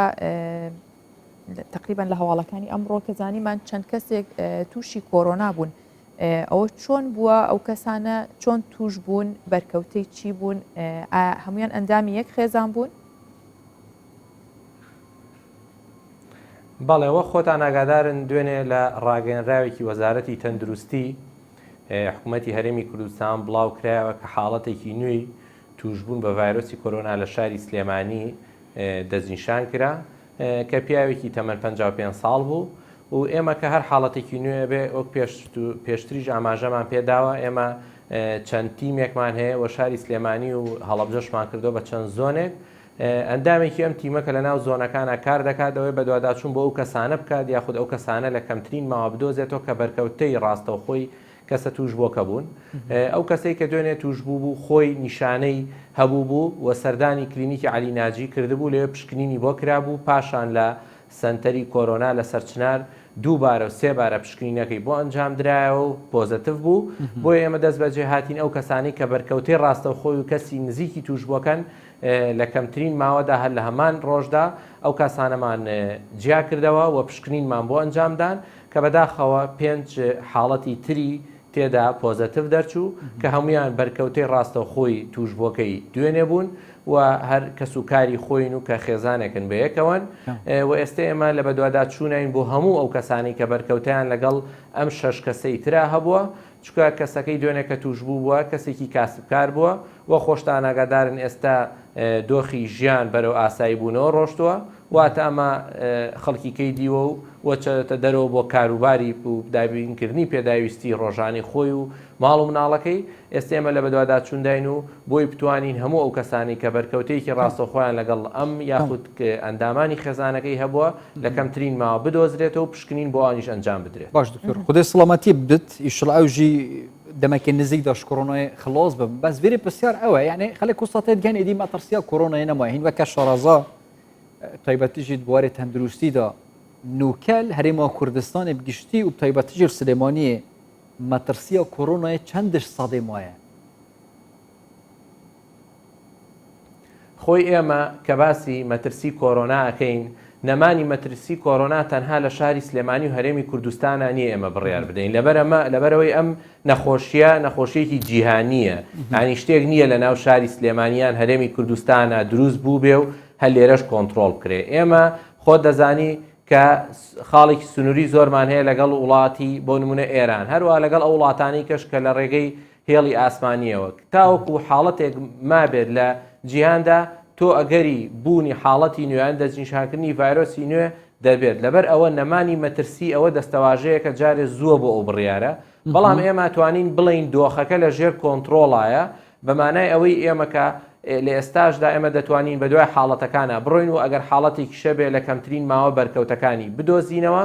و ئەمەش ئەوەی کە ئەرک بۆ لەسەر کەرتی تەندروستی و حکوومەتی هەرێم و وەزارەتی تەندروستی جێبەجێ کراوە ئەوەی کە ماوە ڕێنمایە خۆپارێزیەکانە کە من لێرەوەڵم بە سوپاسەوە هاوڵاتیانی شاری سلێمانی و هەرێمی کوردستان هاوکارێکی تەواوی کەرتی تەندروستی و هەموو دەستگاکانی لایەنی پەیوەندیدار بوون بە بابەتەکەوە بۆی بتوانی قۆناغی باشی لێ ببڕین بەڵام نەمانی ڤایرۆسی کۆرۆنا یاخود بڵین ڤایرۆسی کۆرۆنا بە چ ڕێژەیەک مەترسیەکەی نەماوە جارێ زووە بۆ ئەو قسەیە چکە هەتا حاڵەتێک بوونی هەبێ هەتا حاڵەتێک دەستنیشان بگرێ نەک لە هەرێمی کوردستان بگرێت لە وڵاتانی دراوسێت جیهانیشدا هێشتا ئێمە ترسمان هەیە و خاڵی دووەمەوەیە کە تا ئێستا ئێمە لە جیهاندا هیچ ڤاکسینێک نەدۆزراوەتەوە بۆ ئەم ڤایرۆسە لەبەرەوە ئەم ڤایرۆسە ئێمە ئەبێ هەمیشە لە هێڵی بەرگریا بین لەگەڵیا کە گرنگترین چەکیش بەدەست ئێمە و بگرە هەموو جیهانیش نەک ئێمە تەنها ئەویش بریتە لە خۆپارێزی ڕاگررتنێکی هاوسەنجیە لە نێوان مەعیشەت دابینکردنی پێداویستی ڕۆژانە ئاساییکردنەوەی دۆخی ژیان هەروەها لەگەڵ تەندروستیدا کە ڕێنە ڕێنمایەکانی ئێمە زۆر سادە بن هەموو کەس بتوانێت ژیانێکی ئاسایی خۆی بەڕێ بکات لەگەڵ ئەم ڕێنمایانەی ئێمەدا بۆی ئێمە بتوانین ڕێگە یاخود بەربگرین لە ئەگەری دووبارە هەڵکشانەوەی ژمارەی توشبووان لە شاری سلێمانی و هەرێمی کوردستان بەگشتی. بەڵێ باشە دکتۆریات لەگەڵەوەی کە ژیانی ڕۆژانەی هاوڵاتیان تا ڕادەیەک ئاسایی بۆتەوە ئەمە وای نەکردووە کاری تیمەکانی تەندروستی قورستر بێت لەگەڵەوە شامەترسی دووبارە زیادبوونی حاڵەتەکان زیاتر بکا بۆ نمونە وەکو چۆن 5 حاڵەت 6 حاڵەت تۆمار کرا ئەمە وای نەکردووە کە ئەو ژیانە ئاسایی بۆتەوە؟ بەڵێ بێگومان خۆی ئاساییکردنەوەی دۆخی ژیان یاخۆدکردنەوەی شوێنە گشتیەکان و هەندێک لە فەرمان گا حکومیەکان ئەمانە بێگومان ئەرکی تیمەکانی تەندروستی قورستر دەبێ هەروەها دۆزینەوەی ئەو کەسانی بەرکەوتنیان لەگەڵ کەسێکی توشبوو دەبێ بێگومان قورسترە چکە گەر بێت و ئێستا ئەم حاڵەتە لە ڕابردووە بووە یاخود لەو کاتا بووە کە قەدەغی هاتوچۆی تەواتی هەبوو و خەڵک بە تەواتی لە ماڵەوە بوو بێگومان کەمترین بەرکەوتەی دەبوو و ئەگەر بێت و لە داهاتوودا خوا نەخوازە ژماری تری توشبوو بە بۆنەی ئەم حاڵەتەوە هەبێ ڕەنگە لەو ساتە بووە هیچ حاڵەتێکی تری توش نەکردە هەر ئەو کەسانە بۆیە کە لە ماڵەکە لەگەڵی بوون بەڵام ئێمە شتێکیشمان بیر نەچێ ینی دۆخی ئابووری هاوڵاتیانی شاری سلێمانی و هەرێمی کوردستان بەگشتی بەڕاستی ڕەنگە بارگرانیان قورسی بۆ ئێمە دروست کردووە لە بڕیاردان لە جێبەجێکردنی ئیجراعات و ڕێنماییەکان چکە بەڕاستی ئەوانیش لە شێر زەختێکی دەرونی و ئابووریا بوون کە ئێمە ناچار بووین لە هەندێک بڕیارمان یاخود لە هەندێک ڕێکار کە بە ناچاری دەری بکەین چکە بۆ ئەوی بتوانین هاوسەنجیەک ڕابگرین چکە بەڕاستی من دڵنیام لای زۆرینەی هاوڵاتیان ڕەنگە معیشەت و تەندروستی دوشتی زۆر نزیک بن یاخود بڵێم هاوتەری بن لەبەرەوە تۆ ناتوانانی هەم زەختێکی ئابووری لەسەر بێ لەم لاشە بتوانی کۆنتترۆڵیان ئیجراعاتی قورس بکەین بەڵام من دڵنیا دەدەم بە هاوڵاتیان ئەتوانن هەم پێداویستی ڕۆژانە هەم کاری ڕۆژانە هەم دابینکردنی معیشەتی خۆیان بڕا بگرن لە پەنا بە جێبەجێکردنی ڕێنمایەکانی ئێمە چکە ڕێنمایەکانی ئێمە ڕێنمایەکی زۆر سادەن ڕەنگە نەکتەنها بۆ پەتای ڤایرۆسی کۆرۆنا بگرە بۆ هەموو جۆرە پەتایەکی کە ڕەنگە وەکو چۆن ڤایرۆسی کۆرۆنا بوونی هەبوو لە داهاتووشدا حاڵەتی تر یاخود ڤایرۆسی نوێی تر هەبێت ئەتوانم بڵێم بۆ ئەوانش دەتوانرێت جێبەجێ بکرێ کە شتەکان زۆر زۆر سادەن و ئەوەی ئێستا ئێمە دەیبینین لە ئاست پێویستە بەڵام پێویست ینی پێویستە خەڵک زیاتر پابند بێ بۆی بتوانین بە تەواوەتی ڕێگری لە بڵاوبوونەوەی یاخود زیاتر بوونی ژمارەی توشبووی ڤایرۆسی کۆرۆنا بکەین لە هەرێمی کوردستان. باش دکتۆرەکەتە ژێ ماژە پێکری بژێوی ژیانی گەلک گرنگە سپاس بۆ خودێ بازار دەکرینە هەتا درەنگێ شەفژی ئێت بەرامبەردا قەرەباڵغی دێتە دیتن گەلک بازار حتا ئەگەریەت ملیژی بن چاوە هین بەحسا کۆنتترۆلکردنا ڕاوشێتکن یعنی هین گەرند ناو بازاری داش بووی هشیارکردنا خەلکی تایبەتی ji هێدی بازار دێ گەرمتر بە نزیک بوونا جەژنە ڕەمەزانێ بەرنامەوەش بووی ڕۆژێت بێدە چابەش بووی هەم زێدەتر پاراستنا وڵاتیان و هەمژی زێدەتر کۆنتترۆلکردنا ڕاوشێل بەرامبەری ڤایرۆسی. بەڵێ بێگومان ئێمە نزیک دەبینەوە لە کۆتا ڕۆژەکانی مانگی ڕەمەزانی پیرۆز کە بێگومان ئەمە خۆی لە چەند خاڵێکدا دەگرێت و یەکە لەوانە ئەوەیە کە مزگەوتەکان زیاتر قەرەباڵغ دەبێت بەوەی کە شەوانی لەیلەتول قەدرە لەگەڵ ئەوەشدا بازارەکان قەرەباڵغ دەبێت لەبەر کڕینی پێداویست و شتومەکی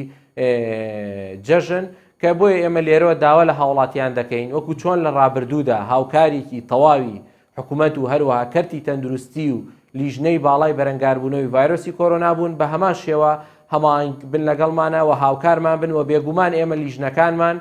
وەکو پێشووتریش پێش کۆرۆناژ ڕۆژانە شەوانە سەردانی ئەو بازاڕانە ئەو شوێنە گشتیانە کراوە لە ئێستادا سەردانکردنەکان زۆرتر بووە و ڕێنمایەکان ورتر و چڕترن و لە هەمووشی گرنگترەوەی کە هاوڵاتیان هاوکاری ئەو شوێنانە بن کە سەردانیان دەکەن بۆ ئەوەی بتوانین ڕێگری لە بڵاوبوونەوەی حاڵەتەکە بکەین و هەر ئیم ڕۆژکۆبوونەوە کراوە لە ئەنجومەنی وەزارەتی تەندروستی کە تیایدا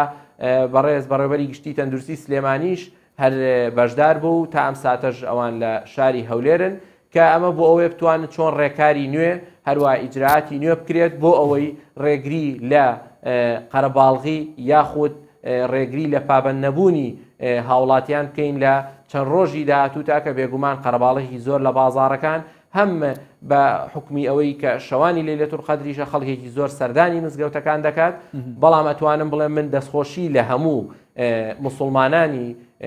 شاری سلێمانی و هەرێمی کوردستان دەکەم ئەوەی ئێمە دەیبینین بەڕاستی لە مزگەوتەکاندا و لە سۆشیال میدیاکان و ڕەنگە لە کەناڵەکانی ڕاگەیاندنیش پابندبوونێکی باشیان هەیە بە ڕێنمایەکانەوە کە هیوادارم بە هەمان شێوە پابند بن و داواکارم لە هاوڵاتیانی خۆشەویستیش کە سەردانی بازاڕەکان دەکەن پابند بن بە ڕێنماییەکانەوانێ ئەمە تەنها بۆ پاراستنی گیانی هاوڵاتیان و پاراستنی تەندروستیانە بۆی بە هەموو لایەک بتوانین چۆن قۆناغی باشمان بڕیوە لە ڕابردوودا هەنگاوی باشتریش بنین بۆ ڕوبەڕوونەوەی ڤایرۆسی کۆرۆنا و ئاساییە حاڵەت تۆمار بکرێ بەڵام گرنگەوەی ئێمە پابند بین بۆ ئەوی نێڵین هەڵکشانی زۆر لە ژمارەی توشبوواندا ڕوو بدات.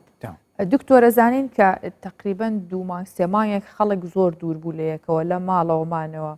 پەیوەندی کۆمەڵایەتیەکان کەمتر بوو بەڵام وردە لەگەڵ ئاسایی بوونەوەی و لەگەڵەوە شادوایەوە ڕۆژانی جەژنیت و کللتوری جەژنیش لە ناو ئێمە هێشتا گەرم و گوڕی پێوە ماوە ئێوە داواکەن لە هاوڵاتیان کە لە جەژنا چی بکەن چۆن خۆپارێزی بکەن یاخود داواکەن نەچنە چ شوێنێک زیاتر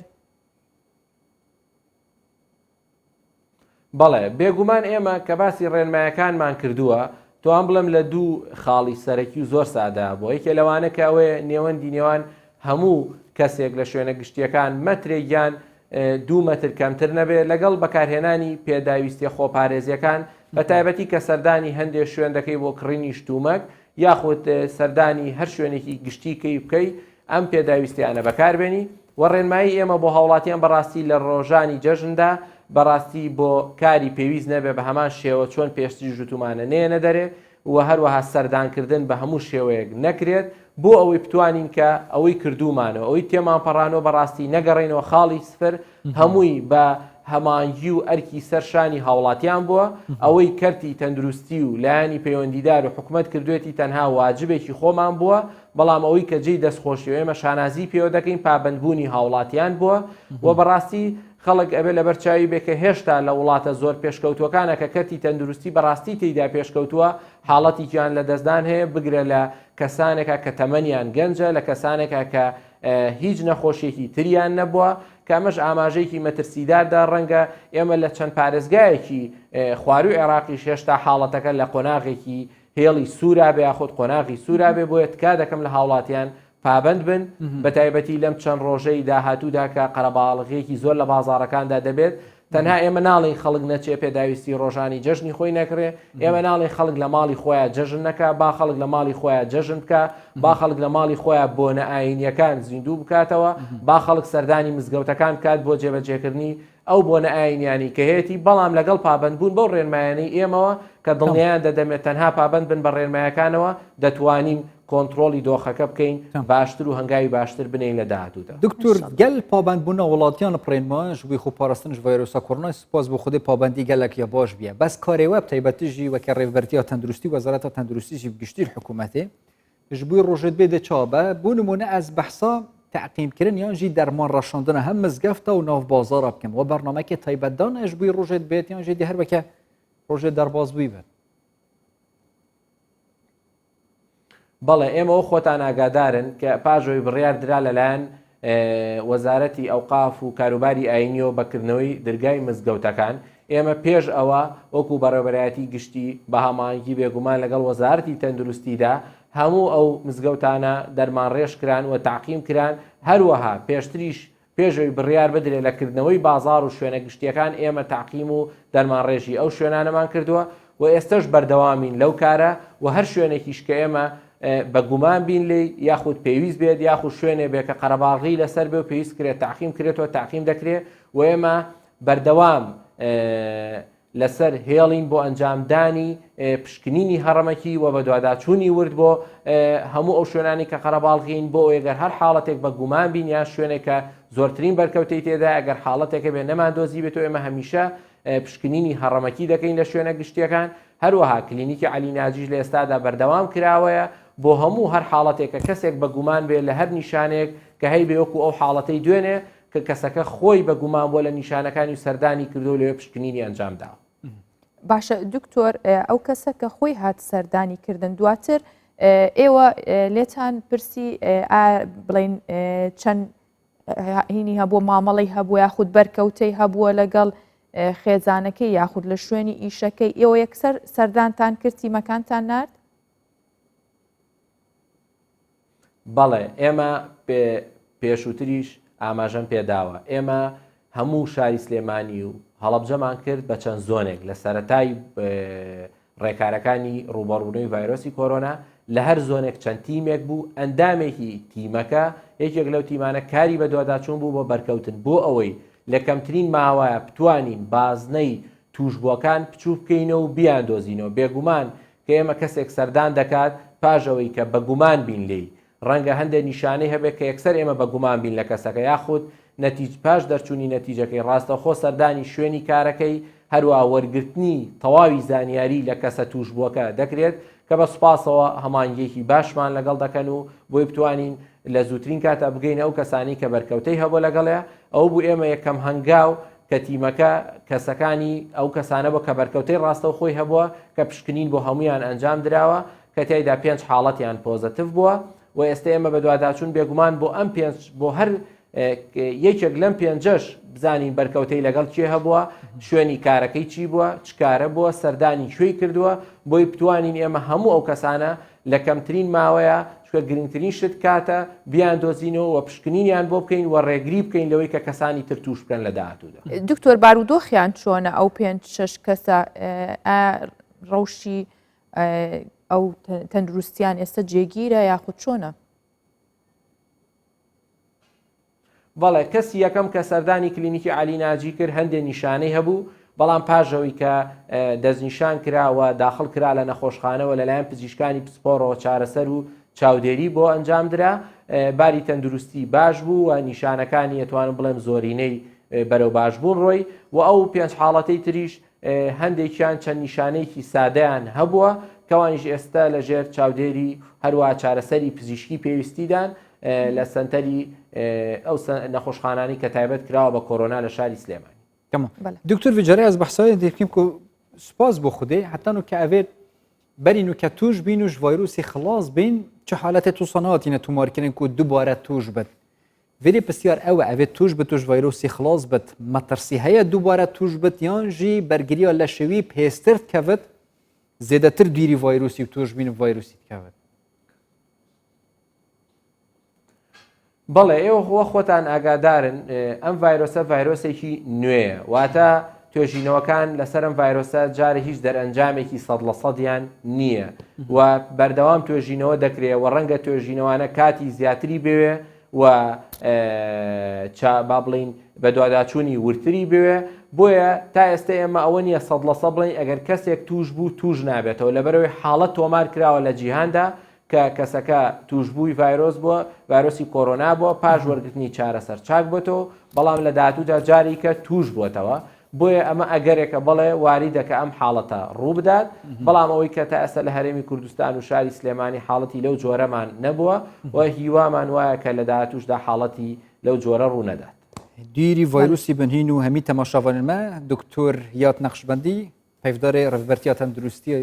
سلێمانی پاوەیەکی ڕاستەخۆش ستودیوێت مە سلێمانیت گەلمەدەبن زۆر سپاس بۆ دکتۆر و دووبارە ڕەمەزانە پیرۆز دیری هەمی نەخۆشیەکە زۆر سپاس بۆ تۆ دکتۆر بۆ تەواوی کارمەندانی تەندروستیش کە هەمیشە لە کارەکانی خۆیان بەردەوامن سپاس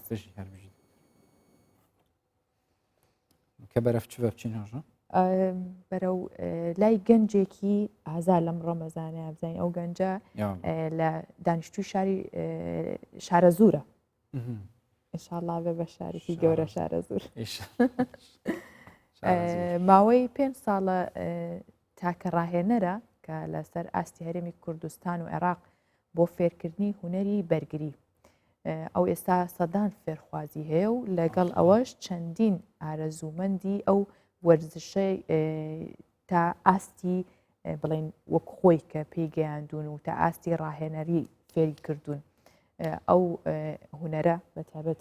زۆر جار بە هونەری ینی بە هونەرداهاندێ بەرگری کردن وەردەژ وەکو هونەرە بزەبێت لە کاتی ڕاهێنانەکان ڕۆژانە لە 3 کاتی جیاواز مەشقیان پێەکە لەگەڵەوەی کە بە ڕۆژوشن ڕاهێنەرەکە بە ڕۆژووە و ئارەزوومەندی ئەو هوەرن و حەزیشیان لێتی لەبەرەوە بەڵام بابەیەکەوە ببینین بزانین بەرەف شۆرە زۆر ئابڕێن بەرەو شارە زۆر یافرم منداڵ و گەورە چاوەڕوانی دەستی ئارەشن تا هوەرێکی نوێیان فێر بکات هوەری بەرگری بۆ ئەوەی لە کاتی بوونی هەر ئاستەنگ و ڕوبەڕووبوونەوەیکان لەگەڵ کەسی بەرامبەر بتوانن بە باشی بەبێ گەیاندنی زیانێکی ئەوتۆ خۆیان ڕزگار بکەن لەو کەسەی ڕوبەڕوویان دەبێتەوە. ئەم هوەرە بەدەر لە هوەرەکانی کە تۆی سات جاری وایە ڕشتە پارکێکەوە مارکێتێکەوە یاخود مۆڵێکەوە یانی شوێنێکی گشتیە تۆ ناکرێت کە ئەگەر هوەرە بەرگریەکانی کەوتیا بێ بچە سەر گاردویان شێوازی نیزال و ئەو شتانە کە لە هۆڵایەکەی لەوێش بەردەوامی بەڵام لەو کاتە ئەتوانی بە تەکنیکی کەم بە یعنی شێوازێکی زۆر سادە کە بەرگری لە خۆت بکەیت یعنی خۆت نەجات بێت لەو شتانە کە ڕوبەڕووتە بێت چی دەماچێت چی دارە چی چەقۆیە چی ئەوەی کە هیچی پێنێک کەسەکە کە چۆن بتوانانی بەرگری لە خۆت بکەیت هەتابینم ئارەش تاکە ڕاهێنەرە لەسەر ئاستی کوردستان و عێراق کە بەبێ جیاوازی تەمەن ڕاهێنانی هوەری بەرگری فێری فێرخوازانی دەکات منداڵانیش سوودیان لە ڕاهێنانەکان وەرگرتووە هەرچەند لەلایەن ڕاهێنەرەکەیانەوە سەرەتاییترین هوەری بەرگریان فێر دەکرێت. سەرەتا هوەری بەرگری لە سێ مەرحەلە پێک هاتووە قۆناغی یەکەم بۆ مناڵان دەبێت سەرەتاییەکەی بێ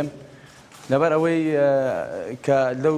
زیاتر مناڵان ڕۆژانە ڕوبەڕووی شەڕە بنەوە چی لە خوێندنگا بە چی لە شوێنەکە بێن بۆ نایکن کە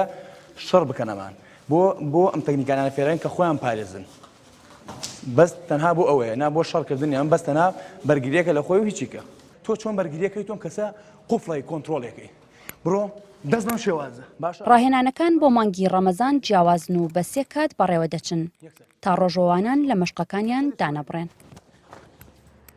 باشە بەم شێوازە کۆنتترۆلی وڵا بە بۆنەی مانگی ڕەمەزانی پیرۆزەوە ئێستا مناڵانمان خستۆتە سعات هەش با بڵین بۆنەوە بەڵام گەورەکان بە بۆنەی تەراوی عوشتانەوە لە نوێیان ئەدرا هەتا دەونی و هەتا خەریکە بین بەڵام تەبینێکی زۆر با بڵێن نە قورس نییە وەکوی کە بڵێن پێش ڕەمەزان یا خو دوای ڕەمەزان کە ئەنجامی تەبینێکی سادەیە بەس دەبەرەوە کەسەکە لە تەبینەکە دانەبڕێ هەفتەی سێ شەویشە ئێستا لەم کاتا بە بۆنەی مانگی ڕەمەزان و هەفتەی سێ شەو تەبینەکرێ. هوەری بەرگری لەلایەن ئەم ڕاهێنەرەوە گرنگی زیاتری بۆ هێزە ئەمنیەکان پێدەدرێت و ئەو کەسانەش کە ئەم هوەرە گرنگی پێدەدەن سوودێکی زۆریان لێوەرگرتووە و دەستخۆشی لە ڕاهێنەرەکەیان دەکەن. بێگومان زۆر فێر بووین لەخوا بەزابێ و سپاسی مامۆستاکەمانە مادووبوونێکی زۆر لەگەڵمانە چەشتووە و ئێمە شەقی مادووبوونەمان کردوتەوانێ زۆر باش فێر بووین و توانامان هەیە هەموو ڕوبەڕووبوونەوەیەک ڕوبەمان بێتەوەی کە لێرە کردومانە لە دەرەوە لە ڕاستیە بەرپەچی خەڵکێبینەوە کە ناحەزی ئێمە بیان کەس هەبی هەرش بکاتە سەرمان ئەم دەسەر لێرە ئەمیکان هوەری بەرگری هوەرێکی نوێی بەرگریکردنە لە خود لە کاتی بوونی هەرمەترسیەک لەسەر ژیانت. ئارش تاکە کەسە لەسەر ئاستی هەرێمی کوردستان و عێراق کە مۆڵەتی ڕاهێنەرایەتی وەرگرتووە لە شارەزور و سلێمانی دوو هۆڵی تایبەت بە فێرکردنی فێرخوازان بەم هوەرە بەڕێوە دەبات. ئەو دەڵێت فێربوونی ئەم هوەرە بۆ هەموو تەمەن و ئاستێک گرنگە بە بێجیاوازی ڕەگەز. ئەڤین عەتا کوردستان 24 شارەزور.